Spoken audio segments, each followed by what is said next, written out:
BD Law, o podcast sobre desenvolvimento de negócios no mercado jurídico. Este podcast conta com o apoio da CRWA, uma agência digital especialista em web design, e-commerce, websites e marketing digital. CRWA, há 14 anos entregando performance e resultados de comunicação.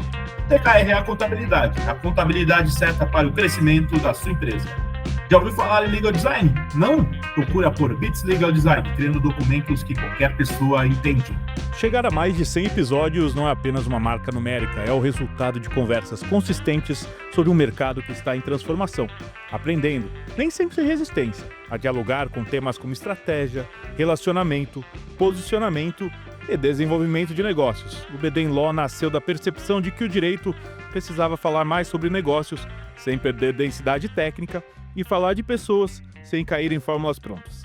Ao longo desses episódios passaram por aqui advogados, líderes, gestores, empreendedores e especialistas que ajudaram a construir uma visão mais realista e madura sobre o mercado jurídico. Sejam muito bem-vindas e bem-vindos. Eu sou seu host, Gabriel Bidini, especialista em desenvolvimento de negócios no mercado jurídico. E para celebrar esse marco, eu convidei dois amigos meus que eu admiro tanto e que pensam o mercado com profundidade, experiência prática e visão crítica. Hoje o papo é com Renato Sapiro, sócio fundador da Sapiro, host do podcast Direito de Resposta, professor e palestrante, e Leandro Ramos, CEO e estrategista-chefe da Javali e host do podcast Juridicast, para uma conversa aberta sobre onde estamos, para onde o mercado jurídico caminha e o que de fato significa desenvolvimento de negócio no direito, para além do discurso, buzzwords e modismos. Sapiro e Leandro, sejam muito bem-vindos, vocês são dois caras queridíssimos para mim. Quando eu pensei em fazer o podcast, eu pensei em vocês na hora, e sempre que me perguntam, Gabriel, quem que você escuta sobre o mercado jurídico, eu falo, olha, eu escuto muito Sapiro, sempre que dá eu converso com ele, e também converso com o Leandro Ramos, principalmente também na parte de marketing jurídico, vendas, desenvolvimento de negócio. Vocês são dois caras queridíssimos, e tudo que eu tô falando aqui é muita verdade. Vocês, assim, eu tenho muita admiração, e se me pedem indicações, eu indico vocês de olhos fechados, assim, e falo do fundo do meu coração mesmo isso. Sejam muito bem-vindos, e obrigado por toparem o meu convite aí, viu? Não, eu quem agradeço, e depois dessa apresentação fica difícil, mas a recíproca é verdadeira, tenho um carinho grande por você, a gente realmente tem muitas trocas, segunda vez aqui no BD Law, e cara, parabéns por esse marco, é muito difícil, a gente sabe como a nossa rotina é puxada, é corrida, e você conseguir chegar a 100 episódios definitivamente não é para qualquer um, demanda tempo, dedicação, coração, cabeça, um pouco de tudo. E então estou muito contente de estar aqui e participar desse marco do BD Law e que você logo chegue aos 200, 300 e por aí vai. Valeu. E muito sucesso. Obrigado, Elka. Gabriel, muito obrigado pelas palavras e pelo convite, né? E que bom estar aqui agora no BD Law, eu que escuto o programa e você já esteve no Juridicast, né, no passado. Parabéns, né, pela consistência, afinal de contas, começar um podcast não é fácil, mas mais difícil do que começar um podcast ou qualquer produção de conteúdo é manter a consistência, né? E 100 episódios é prova inequívoca que você manteve consistência. Então, parabéns e desejo muito sucesso. Valeu, Leandro. Tava conversando esses dias com uma advogada que eu tenho contato, e daí a gente tava conversando. Ela falou, Gabriel, você tem livro para indicar? E aí eu comecei a indicar alguns livros, né, de negócios, de consultorias e tal, e eu lembrei das nossas conversas sobre livros, cara. É interessante isso, porque a gente vê essa falta no mercado jurídico, né? A gente pensa que, para mim, pelo menos eu tinha essa ideia, você também sabe disso, mas advogados lê muito, mas lê muito sobre direito, às vezes falta as outras áreas, né? E eu acho que isso tem refletido muito no que a gente tem visto no mercado hoje, de como recentemente eu ouvi o Tendências, que vocês fizeram, vocês dois juntos, né? Fizeram lá no Juridicast, e vocês estavam falando sobre como o mercado tá mudando, e eu queria se vocês pudessem comentar um pouco sobre isso e sobre o que vocês acham desse próximo ano que está vindo, as mudanças nas carreiras jurídicas e na forma de pensar o negócio. Quer começar, Sapiro? Vamos lá. Eu acho que eu iria até um pouco mais longe, né? Eu não pensaria só no ano de 26, 27, mas eu pensaria olhando um pouco mais para trás, né? Uma década atrás. O mercado mudou muito, mudou drasticamente. Eu, como atuo como headhunter aí há 16 anos, fazer 16 anos, passa rápido, né? Eu vi um mercado transacional, um mercado mudar drasticamente, né? A exigência que os escritórios tinham ou que os escritórios e as empresas buscavam é muito diferente do que eles olham hoje em dia. Então, eu me lembro que o mercado era um mercado que buscava apenas e tão somente a parte técnica. Isso é importante, claro que é importante. Eu percebo agora, Gabriel, uma busca por profissionais, claro que tenham tecnicidade, mas que tenham o DNA e o fit com a estrutura, seja o escritório, seja, né, o corporativo, porque eu sempre brinco, não adianta ser Pôncio de Miranda, né, ser um gênio, mas não ter o perfil para trabalhar naquele lugar não vai dar certo, né. Então, eu acho que assim, o mercado ele mudou nesse aspecto. As áreas que vão demandar, os mercados que vão demandar, isso muda muito, né, então depende se a economia vai bem, se a economia vai mal, se a política está de certa maneira, tá de outra maneira, se tem guerra no mundo, não tem guerra no mundo, petróleo, etcétera. Ou seja, é muita coisa que influi e que impacta no mercado jurídico. Mas quando a gente olha especificamente para pessoas, eu vejo essa evolução. E mais, né, para fechar aqui a resposta, eu vejo uma mudança clara na visão dos escritórios. Antigamente eles se colocavam como escritórios, ponto. Hoje eles se colocam e devem se colocar, a gente vai falar ainda sobre isso, como empresa. Porque eles são empresa. Não importa o porte se é um escritório unipessoal ou se é um escritório com 1000 advogados. Todos eles são empresa ou, no mínimo, eles têm que se pensar como se uma empresa fossem. É bem isso mesmo. O que que você acha, Leandro? Eu complemento aqui a ideia do Sapiro, né, porque eu vejo também, eu acompanho o mercado jurídico, trabalho com ele também há mais de uma década e eu vejo uma evolução muito grande, né. No começo dos anos 2020, né, os escritórios começaram a entender que precisavam fazer marketing, né, teve a questão regulatória que mudou, a pandemia que também, né, trouxe aí, desafios lá no início em termos de comunicação. Os escritórios começaram a investir em marketing e agora em geração de negócios, e a grande verdade é que o mercado está mais exigente e competitivo. E o cliente jurídico, sobretudo o cliente empresarial, ele é um cliente que cada vez mais ele seleciona o escritório não só pela tecnicidade, mas também pela maneira como esse escritório vai entregar o serviço jurídico, né? Como é que ele vai gerar valor. Então, isso não significa, né, que os advogados não devam estudar mais direito ou ainda se preocupar com a tecnicidade. Afinal de contas, o direito é uma profissão que tem uma tecnicidade muito grande. Porém, se ele não tiver uma visão de negócio, como bem colocou o Sapiro, ou ainda de como manter clientes, ele tem aí desafios severos para a gestão do negócio. E por fim, uma coisa que eu tenho observado bastante, que a primeira evolução que os escritórios fizeram foi muito no discurso, né, nos últimos 2, 3 anos. Então começaram a colocar no discurso que eles tinham inovação, que eles tinham diversidade e uma série de outros elementos. Agora, IA, tudo isso pode até nascer na comunicação, mas não se sustenta. E o que eu tenho observado, tanto no Brasil quanto fora do Brasil, que muitos clientes jurídicos já não estão mais só comprando o discurso. E aí é onde que eu vejo que tem um espaço muito grande para a gente falar de customer service de uma maneira concreta e não como um buzzword que você colocou no início do episódio. Isso é muito interessante isso, né, porque, vocês vejam, eu estava fazendo uma pesquisa minha mesmo sobre inovação, e eu comecei a olhar o que os principais players do mercado estão fazendo no Brasil, o que o Magic Circle e o pessoal do White Shoes estão fazendo lá fora, e aí você vê algumas coisas que lá fora aparentemente parece que estão um pouco mais adiantados em algumas coisas, mas não estão tão adiantados quanto vende. Você foi lá fora para ver isso, né, Leandro? E um ponto que eu acho é super importante a gente se comunicar bem, mas você comunicar algo que você não tem muito bem, ao meu ver, pega mal, assim. Eu vejo isso e eu fico muito decepcionado em ver muitos escritórios falando que estão fazendo iniciativas como desde diversidade e inclusão até inovação, e quando você vai ver lá dentro, na verdade, o cara está vendendo algo e está contratando uma consultoria de fora para fazer um trabalho que ele faz, ou sequer sabe o que está fazendo muito bem. Está fazendo um trabalho bem feito, está vendendo mais espuma no mercado. Eu estou sendo bem crítico a isso, é porque me incomoda muito mesmo. E eu queria saber o que que vocês acham disso, se vocês têm percebido isso, ou se eu estou viajando aqui.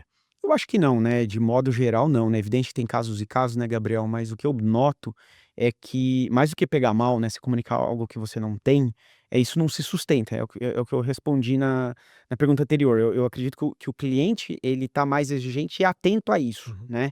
E muitas vezes é importante salientar que muitos prestadores de serviço, não só no mercado jurídico, às vezes faz, né, essa comunicação, que às vezes não sustenta, muitas vezes não faz por má fé, às vezes É. faz por desconhecimento, né, por achar que tem eu vejo muito isso no mercado jurídico, às vezes o escritório tem uma iniciativa de inovação, de diversidade ou ainda tem ali um cuidado com o cliente, ele até tem, só que não está no grau de maturidade que o cliente espera. E aí, não é que ele está fazendo por má fé ou ainda que é uma comunicação vazia, né, mas falta profundidade. E aí é onde que os advogados e advogadas precisam se comunicar de maneira mais clara com o cliente e entender a real expectativa do que eles esperam, porque eventualmente ambos estão falando a mesma coisa, mas o nível da expectativa não está alinhado. Puta, que legal. Eu compacto com a visão do Leandro e eu vou até um pouquinho além. Primeiro, acho que sim, claro que vão ter escritórios que vão propositadamente criar uma espuma como forma de venda, mas isso não se sustenta porque você vende uma vez, duas, não vende mais. Mas eu acho que a grande maioria vai muito mais na linha do que o Leandro trouxe, né? E aí é uma questão de expectativas. E aí conecta com o que você falou, né, dos livros. E é muito curioso, eu fazendo direito de resposta, eu aprendo muito. Eu lembro lá atrás, nos primeiros episódios, o primeiro a falar sobre multidisciplinariedade foi o Chico Musnick do BMA, né? Outro episódio. Ele fala muito sobre isso. Eu lancei agora, dia 2 de fevereiro, o primeiro episódio da 7ª temporada, um episódio épico com Quiroga e Bertoldi, né? Então foi um episódio muito legal, porque os dois se aposentam esse ano. E no final eu perguntei o que eles gostam de fazer, né? E, enfim, no tempo livre. E o Bertoldi falou: gosto muito de ler, mas ler coisas não jurídicas. E eu acho que quando você lê coisas não jurídicas, você aprende outras coisas, né? Você tem outras visões, outros insights, uma visão muito mais holística que talvez conecte, de forma propositada ou não, com essa questão da expectativa e de entender melhor o cliente. Agora, é fato que existe aí, em alguns casos, uma distorção entre discurso e prática e isso inerentemente traz um impacto. Eu tava lembrando, né, porque é interessante isso. Uma vez, já vi várias vezes isso e eu achava que era verdade até ler um outro comentário sobre isso. Eu lembro, várias pessoas do mercado falavam isso, que o maior ativo dos escritórios de advocacia são os profissionais que estão ali e que eles descem pelo elevador toda hora, né, todo dia e tudo bem. E é verdade, são grandes ativos. E aí eu li e eu acreditava nisso. E aí eu li uma frase do Jeff Bezos que o maior ativo da empresa, e a gente tá pensando em escritório como empresa aqui, são os clientes. Eu fiquei pensando, pô, o cara tem razão, porque se eu tiver um advogado, mas tiver cliente, resolve. Não adianta nada eu ter uma força maravilhosa, um ativo dentro, se eu não tiver cliente. O que vocês acham isso? Principalmente você, Leandro, pensando na experiência do cliente, no desenvolvimento de negócio, faz sentido isso, não faz? Com certeza, né, a grande questão, né, é que tem uma nuance, eu acho que nessa frase do Jeff Bezos, né, porque o negócio, da Amazon, né, o primordial, né, que é o e-commerce, né, evidente que eles têm, Sim. empresa de conteúdo, tem servidores, mas é uma empresa de varejo, né, que ela transaciona produtos, né, então não tenho dúvida que tem que ter clientes. E nesse negócio aqui definitivamente também tem que ter. Então, eu não discordo, né, desse raciocínio do Jeff Bezos, eu acho ele fabuloso, mas eu acho que, né, tem que ter um equilíbrio, porque tudo que vira cliente, tem que virar entrega numa empresa de prestação de serviço, e uma entrega dentro de um escritório de advocacia é uma entrega intelectual, né, e na sua maioria. Evidente que a gente tem aí uma série de serviços jurídicos que começam eventualmente a ser entregues aí por tecnologias. Feito esse disclaimer, né, eu entendo que os escritórios olharam muito nos últimos anos, começaram a olhar para marketing, e aí sobretudo para o caminho natural quando eu olho para marketing eu vou pensar em canal, em distribuição, em conteúdo, que não está errado, e aí depois começaram a ter um pouco mais de maturidade, estão discutindo posicionamento. E no meu entendimento estão discutindo posicionamento na dimensão ainda mais na fala do que na concretude de entregar aquele posicionamento. E também nos últimos 2, 3 anos começaram a discutir BD, ou seja, vendas. Então tem um caminho natural, eu olho para marketing, depois o marketing posiciona, vende, mas depois eu tenho que reter, né. Tem uma máxima muito antiga aí do marketing de 50 anos atrás que diz que em média você, conquistar um novo cliente custa em média 7 vezes mais do que manter um cliente. O que eu noto que os escritórios, seja quando eles estão fazendo marketing ou BD, eles estão muito mais preocupados em trazer novos clientes, que não está errado, mas e pouco em reter. E o que eu noto é que aqui no Brasil a discussão sobre customer experience, mesmo nos escritórios mais estruturados, ela é ainda muito incipiente, se comparado, por exemplo, com a Amazon, que é uma empresa que ainda que eu fiz o preâmbulo que era um outro mercado, é uma empresa muito avançada, né, em olhar para o cliente. O mercado americano, né, jurídico, eu acompanho bastante já há alguns anos, em termos de marketing, BD e customer experience, lá é mais evoluído. Ainda assim, ele é muito ainda aquém, perto de outros mercados, tanto de serviços profissionais lá no mercado americano ou ainda do varejo, que, né, os americanos são muito centrados no cliente como um modo geral. Então eu entendo que a grande fronteira que ainda o mercado jurídico precisa entender é de olhar para o cliente. E aí olhar para o cliente não tem como eu reter cliente se eu não retenho o colaborador. Por isso que eu fiz esse preâmbulo inicial. E você, Sapirons, o que você acha? Concordo com o Leandro, eu vou fazer aqui uma provocação. Eu acho que o Jeff Bezos ele tem razão, porque você precisa ter clientes. Mas você precisa ter pessoas. E aí vem aquela história do ovo ou a galinha, você precisa ter primeiro clientes ou primeiro pessoa. E aí eu vou trazer um outro pensador que eu gosto muito, que é o Simon Sinek. Eu não vou lembrar exatamente a frase dele, mas ele basicamente fala que uma empresa é feita de pessoas, se você não gosta de pessoas, você não gosta de negócios, É. né. Então eu acho que assim, eu vou juntar aqui os 2, acho que o mais importante vou além, antes de eu falar de juntar os 2. Clientes são formados por pessoas. Então, no final do dia, a gente está falando de pessoas, seja na tua estrutura, seja do outro lado, né? São pessoas pensando, né? Não é um CNPJ, né, Sapiro? Não, é claro que tem o CNPJ, mas Mas é uma pessoa atrás daquele CNPJ. quem pensa é a pessoa. É. E aí tem uma coisa muito curiosa. Tem um outro pensador que é o Daniel Kahneman, e ele, em um dos livros dele, ele fala do sistema 1 e sistema 2, né? Do nosso pensamento. O sistema 1 é aquele sistema, né, que você responde no reflexo, sem pensar muito, de bate pronto. E o sistema 2 é aquele não, que você para pensar, para refletir, para tomar decisão. Só que 90% do tempo ou mais a gente pensa no sistema 1, né, que é aquele rápido, reflexivo. Os nossos clientes, eles não são diferentes da gente. Eles são pessoas, eles pensam como nós pensamos. Então, eu fiz, enfim, Sim. falei aqui um pouquinho demais, mas para dizer que assim, eu acho que os 2 são importantes. Você ter boas pessoas dentro da tua estrutura. E eu fiz esse apartado aqui, ou enfim, essa mistureba aqui, para dizer que as pessoas são importantes. Sejam as pessoas que estão na tua estrutura, que tem que ter fit com você, que tem que ter o perfil, né, da tua estrutura, seja, né, no cliente. Mas eu acho que aqui no final do dia, o que é mais importante, assim, as pessoas têm que estar no ponto central. Seja o teu cliente, seja as pessoas do seu escritório. O resto é legal, é importante, o móvel bonito, o móvel de design, o piso de marfim, não sei o que, tudo isso é legal. Mas eu acho que ambos quiseram dizer a mesma coisa, tanto o Jeff Bezos como o Simon Sinek, foque nas pessoas, coloque elas no pedestal e elas no ponto central. Sensacional. E é engraçado. Esse cara é. E o que você tá falando do Daniel Kahneman, acho que é Rápido e Devagar, né? Rápido e Preciso ler. devagar, exatamente. Muito bom livro. Preciso ler. Você já leu esse aí, Leandro? Eu não li, também tá na minha Tá na minha lista. lista. Cara, a lista só cresce, é uma desgraça. Viu? E Sapiro, é engraçado isso. Eu tava. Uma outra conversa que eu tava tendo, um advogado me falou: Gabriel, que o escritório é excelente. A gente não tem estagiário. A gente faz tudo, tem muitas ferramentas aqui, a gente não precisa de estagiário dá dor de cabeça, tem que treinar, tem que fazer um monte de coisa, gasta uma putz grana. Eu achei muito legal esse modelo de negócio, bacana. Mas e a perenidade? Vamos lá, a gente vive num país e eu tenho muitas críticas. A gente tem 1,5 milhão de advogados aqui, mas é 1,5 milhão de advogados bons? Não, definitivamente não. Aliás, eu diria que é uma parcela ínfima.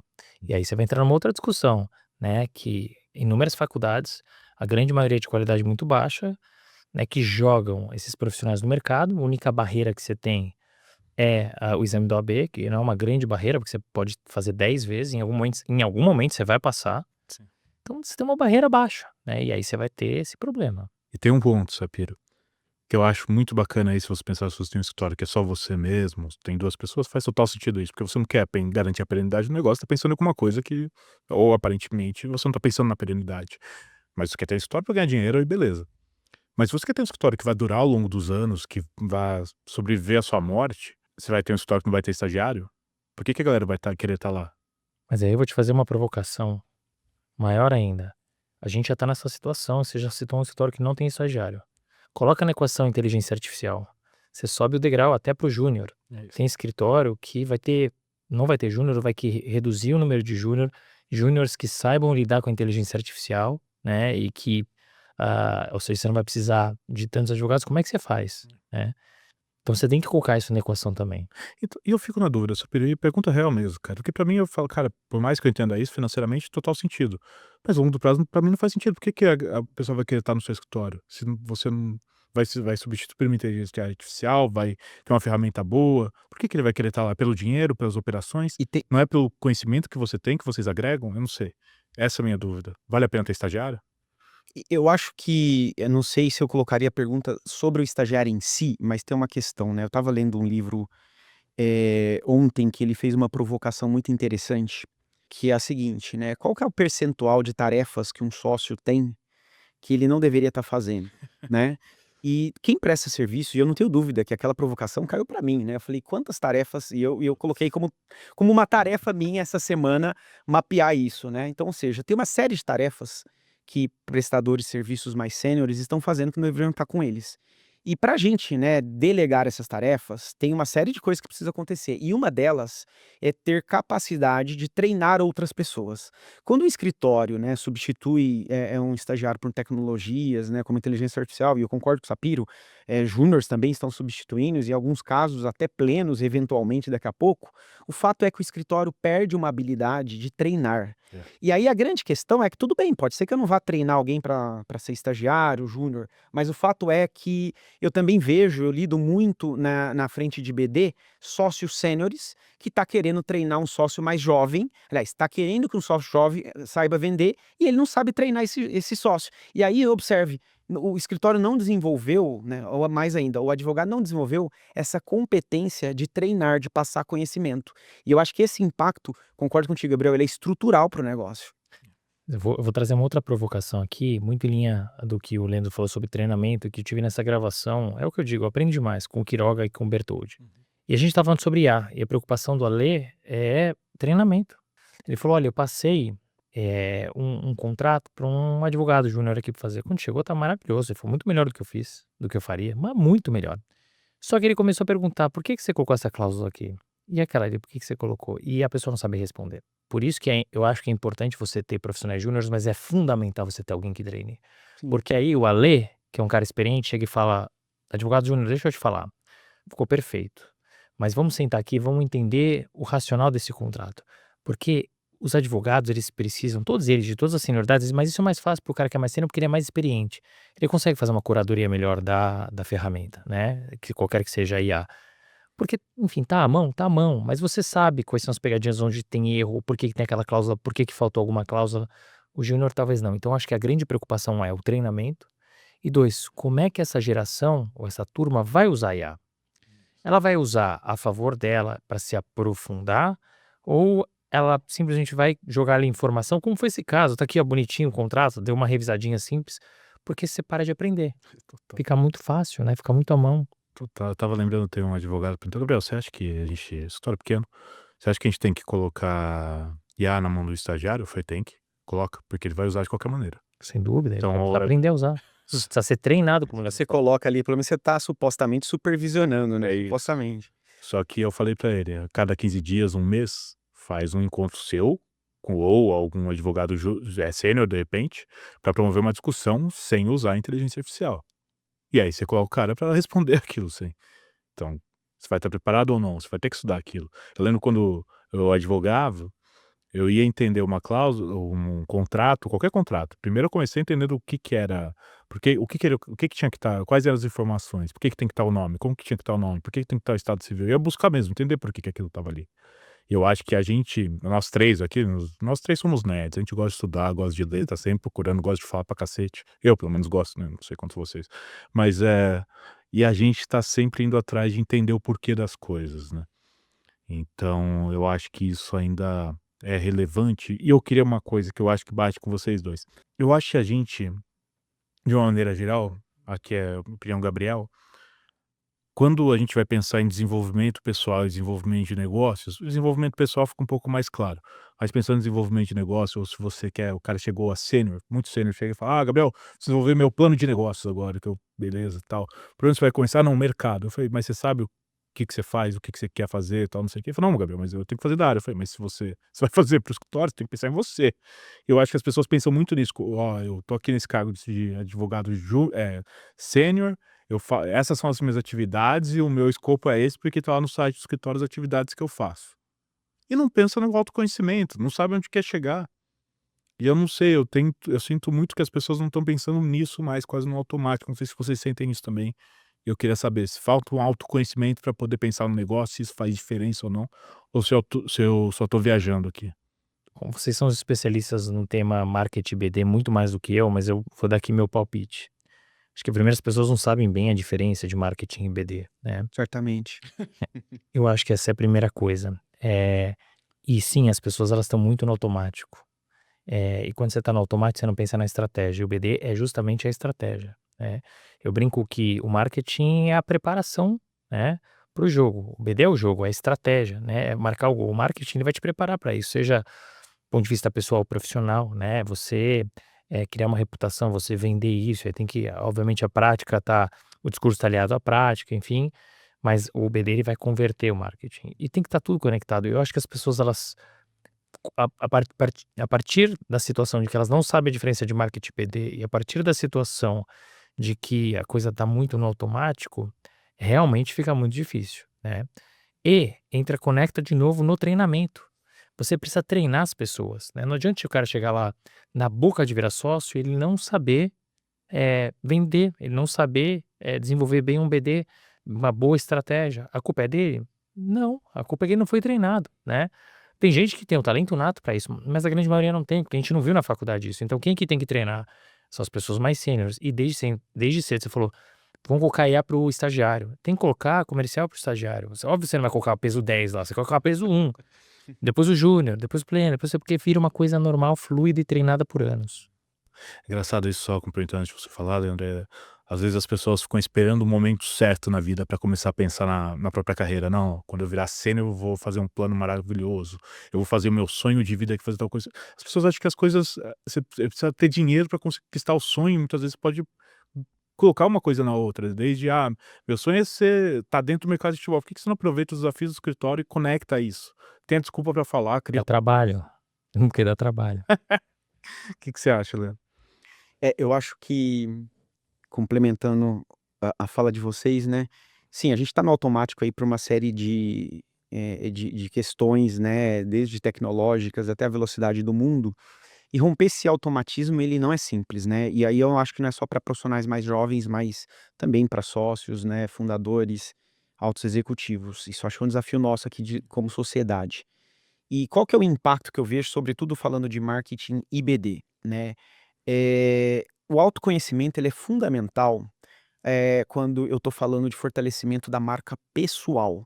E quando eu falo de marketing, né, e já vou chegar no BD, é fundamental também a gente entender que tem uma diferença entre a marca institucional, que é do escritório, e a marca pessoal. Quando um escritório é menor, né, se eu for começar um escritório hoje, né, eu não sou advogado, tá? Que fique claro. É, Mas mas antes de olha, começar. com a experiência que você tem, você já estaria, ó.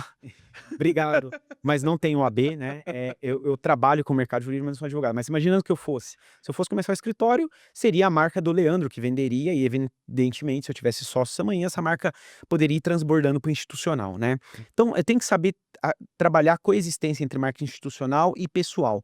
E à medida que um profissional vai crescendo, seja num escritório pequeno, médio ou grande, a marca pessoal dele tem que se fortalecer. Se ele nasceu num escritório pequeno, vai começar com marca pessoal, né, e aí depois transborda para um institucional e depois volta para o pessoal.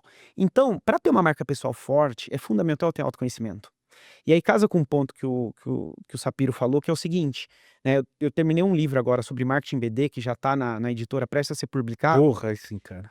e lá eu falava num capítulo justamente sobre isso, que não tem, tem boas práticas de vendas e tem várias formas de venda, né. E aí o autoconhecimento é algo que vai ajudar bastante. Semana passada, por exemplo, eu estava falando com uma sócia que me chegou e falou assim: "Leandro, é o seguinte, eu estou num escritório que já está há 30 anos no mercado, muito bem consolidado, e eu preciso fortalecer determinada área aqui da banca. Só que os sócios estão pedindo, os sócios que fundaram, para eu vender do jeito que eles venderam. Eles fizeram pós-graduação, eles escreveram livros. Eu não gosto de escrever, livros, eu posso até escrever artigos, e eu definitivamente não gosto de aparecer da forma como eles apareceram. E eu não sei vender. E mais, eles não me treinaram para vender e estão me cobrando venda. Enfim, né, certamente, né, Sapiro, você vê isso todo dia no mercado, né. Nossa, E aí a qualquer questão ali tinha uma questão de autoconhecimento, né, que estava impactando o posicionamento dela dentro dessa banca, porque ela estava se sentindo um pouco sem lugar e, sobretudo, né, impactando o desenvolvimento dela lá na frente de negócio, porque BD era algo que estava no colo dela. Então o autoconhecimento, ele é importante, né, e isso vai impactar o posicionamento individual desse profissional, vai impactar a carreira e a vida desse profissional. Então, eu acho que uma competência que nós, né, temos que desenvolver como profissionais em qualquer área, e sobretudo na do direito, é buscar alguma forma de autoconhecimento. Com certeza. Mas, o que eu ia te perguntar é, para quem não sabe, quem não ouviu os seus episódios e que não tá ouvindo, o Juridicast também, qual a diferença entre marketing e business development? Para quem chegou agora, né, que caiu de paraquedas aí. Para quem chegou agora, né, e eu vou buscar aqui trazer uma definição, objetiva, né, sem muito academicismo, né. O marketing, ele tem o objetivo para um escritório ou advogado em posicionar tanto a banca quanto o advogado no mercado, identificar qual que é o público, quais são os diferenciais e como é que eu me comunico. E aí, a partir disso, você vai desenvolver marca, conteúdo, né, marca pessoal. Então, o papel do marketing é posicionar o escritório ou o profissional e atrair o cliente. Uma vez que atraiu, ou seja, que eu tenho uma oportunidade, alguém interessado no meu serviço, aí entra a parte de vendas, que no mercado jurídico, em professional service, normalmente chamam de business development, né? Que no fim é vendas, né? Aí é uma outra discussão, outro episódio para a gente discutir por que não chama vendas, mas enfim. E aí o papel do BD é justamente, uma vez que eu tenho uma oportunidade, eu vou entender essa oportunidade, vou fazer uma proposta ali e depois vou acompanhar isso dentro de um fluxo comercial. Se eu fechei esse negócio, aí depois eu tenho ali uma outra disciplina que a gente falou agora há pouco, que ainda é pouco desenvolvida no Brasil, que aí é de retenção de cliente, que pode ser chamada de Customer Experience, Customer Service. Os americanos chamam mais de Customer Service para o mercado jurídico. Isso aí é uma frente de retenção, né? E se eu não vendi, né? Eu fiz uma proposta e não vendi, sabe, se eu tenho uma estrutura boa de marketing, isso volta para o marketing. Ou seja, não é porque eu também não vendi para um cliente que esse cliente morreu. Muito pelo contrário. Se eu não vendi hoje, sobretudo se for um cliente empresarial, eu tenho que ficar próximo a ele, porque certamente eu vou ter outra oportunidade.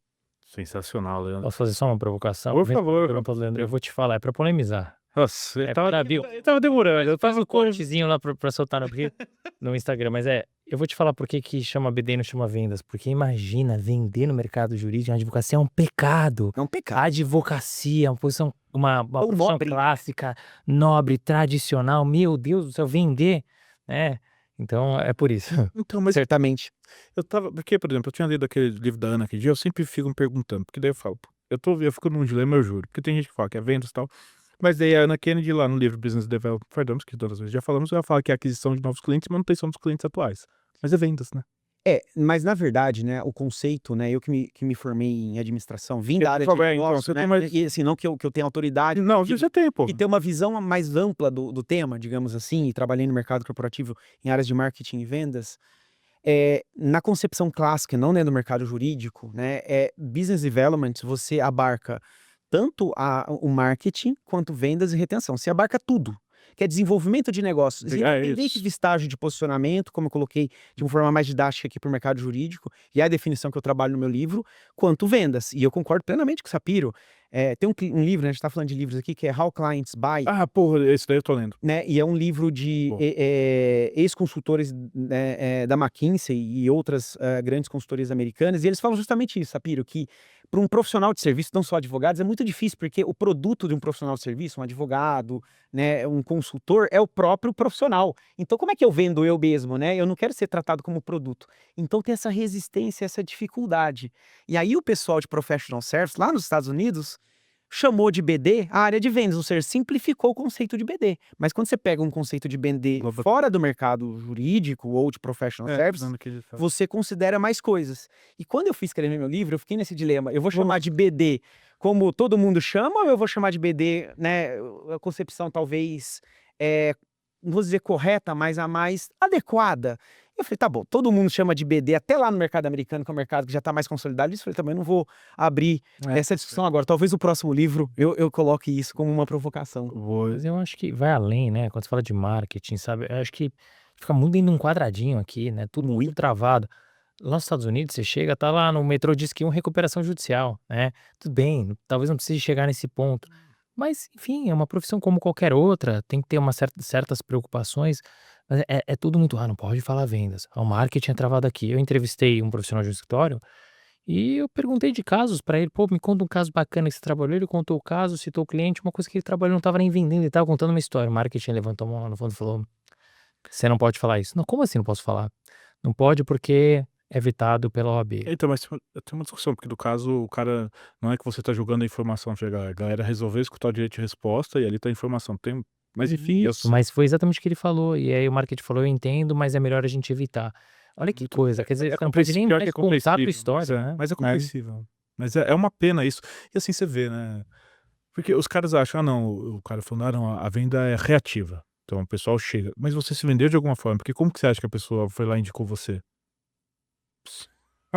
Cara, ou é seu posicionamento, ou é o seu serviço, de alguma maneira você tá vendendo, cara. E é, de novo, quantas vezes já não falaram em vários outros lugares também, pô, você não é padre, meu amigo, por mais que linda profissão, carreira, mas, cara, é lucro também, e assim, não tem nada de errado nisso, né, eu espero, né, espero que me perdoem se for errado ter lucro num negócio. Não, Muito vocês pelo estão com a contrário. lista.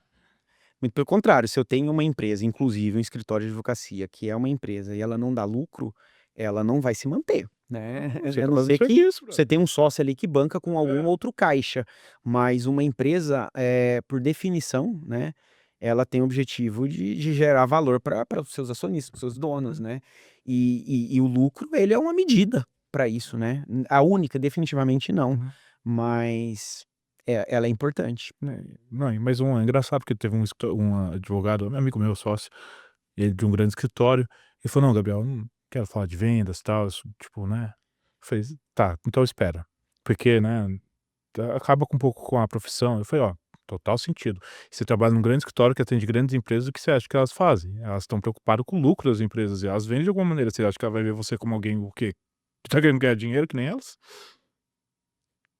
Mas eu vou te falar, eu tenho palestrado bastante e eu tenho 2 slides provocativos, né, um é que não são frases minhas, são frases do Marcos Mota, um amigo, cliente que Legal. esteve no Direito de Resposta, ele fala: "Advogado é vendedor, advocacia é negócio". E eu coloco estampado isso e pergunto: "É verdade? Isso aqui vocês concordam?".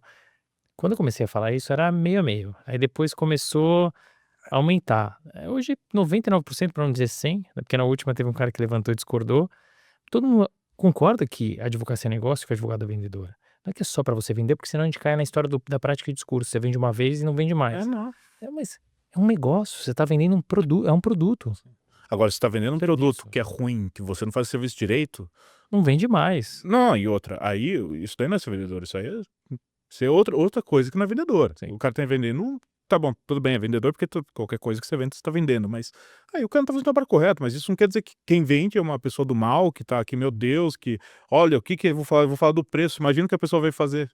Tem aí uma outra questão histórica, mercadológica, que vai muito além do mercado jurídico, né, que em muitas, profissões, né, em muitos contextos e mercados, né, muitos profissionais acabaram caindo em alguma função de vendas, porque eventualmente perdeu um emprego, né, então vendas, né, muito além aqui da advocacia, Uhum. ela, ainda é uma profissão que tem, muitos profissionais que caíram ali por falta de opção, alguma questão que aconteceu na carreira. Então, vendas muitas vezes não é bem visto, né.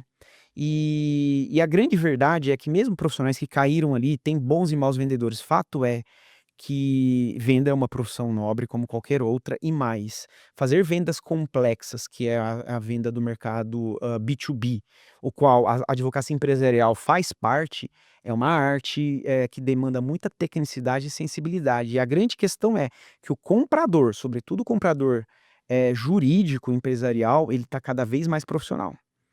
Então é onde que se eu não tiver um bom marketing e aceitar que eu tenho que saber vender, eu vou ficar em desvantagem. E eu concordo com o Sapiro, né, quando eu comecei a trabalhar com o mercado jurídico, não era um tabu falar de vendas, estava começando a Você poder apanhou falar de bastante, marketing, cara. né. Sim, hoje, a proporção também que eu observo é essa, Sapiro, é quase 100% já essa discussão ela existe, mas Foi superada. ela está superada, né. Já é um grande avanço. A grande discussão é: "Tá bom, como que eu vendo?", né. E aí também é onde que tem o desafio, né. Mas pelo menos já chegaram na palavra venda, pô, já é um Nem venda, é desenvolvimento de negócio, tá tudo cê bem, o eufemismo aqui não tem problema. vou conquistar os clientes, é isso, é uma Conquistar clientes, desenvolver mercados. Sapiro, e eu estava lembrando, né, eu já tive a oportunidade de ver você trabalhando de perto, aí é muito legal o trabalho que você faz, e você tá ali o tempo todo falando com grandes sócios, grandes escritórios, e tá falando com a galera que tá sendo entrevistada para ir pra esses grandes lugares. E você acha que o currículo fala por si só ou a pessoa tem que saber falar dela também, saber mostrar o que ela faz além dela ter aquele currículo maravilhoso, faculdade não sei aonde? Cara, assim, o currículo é um papel. Claro que é importante, né, tem a sua importância, a formação, a experiência, passagens sólidas, né, o cara que pinga muito, ele comunica alguma coisa, então o currículo por si só ele comunica, mas ele definitivamente não é o mais importante, né. Porque ali, enfim, quando você olha o currículo, você vai olhar: "Pô, o cara tem uma boa formação, opa, passagem ali num bom escritório, numa boa empresa, sólido e tal". Mas é diferente quando você vai conversar com a pessoa. E ela saber se vender faz toda a diferença, né? Que é o tal do storytelling, né? E do storytelling, ela contar a história dela. Porque não é para criar um personagem, vender o peixe, mas ela precisa saber se vender, senão vai ser um maravilhoso técnico, aquele cara que você tranca a porta num quartinho, passa o trabalho embaixo da porta, passa pizza ali para a pessoa se alimentar. E quando a gente fala desse universo de escritório de advocacia, de corporativo, enfim, da atuação jurídica, tem muito dessa troca, dessa colaboração. Então, definitivamente não. O que eu quero dizer aqui é que quando você olha meramente o currículo, você vai olhar basicamente um viés mais técnico, que não é o mais importante. Ele é importante, mas na minha visão, o mais importante é a parte comportamental. É como a pessoa se comunica. E não é só falar, né? A comunicação, ela não é só verbal, né? São os gestuais, né? Tudo isso é comunicação.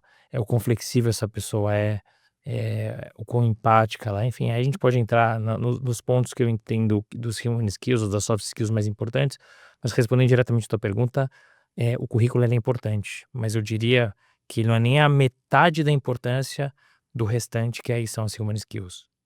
Sensacional, Sapir. Sapir, Leandro, a gente está chegando no fim aqui e eu queria, para quem chegou agora de paraquedas, descobriu que na verdade a vida dele ou dela está só começando no mercado profissional. E não só uma pessoa, mas de repente dono de escritório, sócio, departamento jurídico, está pensando que agora está na hora, então eu preciso me comunicar para a galera poder entender o que eu faço e para você poder fazer um trabalho melhor. Que dica que vocês dariam para quem começou agora e acordou? Por exemplo, de repente é um sócio que percebeu que, não, agora eu preciso vender, porque as vendas não são mais reativas, mas são proativas e... Não, perfeito, bem colocado. E essa descoberta que você está trazendo aqui, eu vejo ela diariamente no meu trabalho, né? Porque muitos profissionais, eventualmente, tinha ali um track record ou ainda uma marca jurídica que vendia muito e hoje talvez não vende mais ou ainda o cliente não está tão fácil de chegar, né? De maneira automática. Acho que a primeira dica, né? Eu reforço aqui o que eu mencionei agora há pouco. Primeiro, entenda o que você faz bem, né? Eu acho que isso é um ponto de partida, mas o mais importante ainda busque ter alguma clareza sobre para quem você gostaria de vender, e aí pratique algo muito valioso que eu também vejo muito pouco no mercado jurídico. Pratique uma verdadeira escutativa, ou seja, não tente adivinhar o que esse cliente quer, e sim pergunte a ele, comece a observar. Porque se eu tenho ideia do que eu faço bem, e eu sei que o meu cliente quer, eu consigo propor algo, né? Até para também eventualmente descobrir que eu não consigo atender mais aquele cliente, o que é muito comum, né? Então, procure, antes de sair fazendo post, de contratar uma consultoria de BD, um treinamento, ou ainda pegar o perfil do LinkedIn e começar a produzir post diariamente, gravar podcast. Procure entender o que você tem para oferecer e, sobretudo, para quem você gostaria de oferecer e compreenda a demanda desse público, porque certamente nessa escuta você vai achar um ponto de contato comum. E aí é onde que se dá negócios. Então eu acho que esse é o ponto inicial, Gabriel.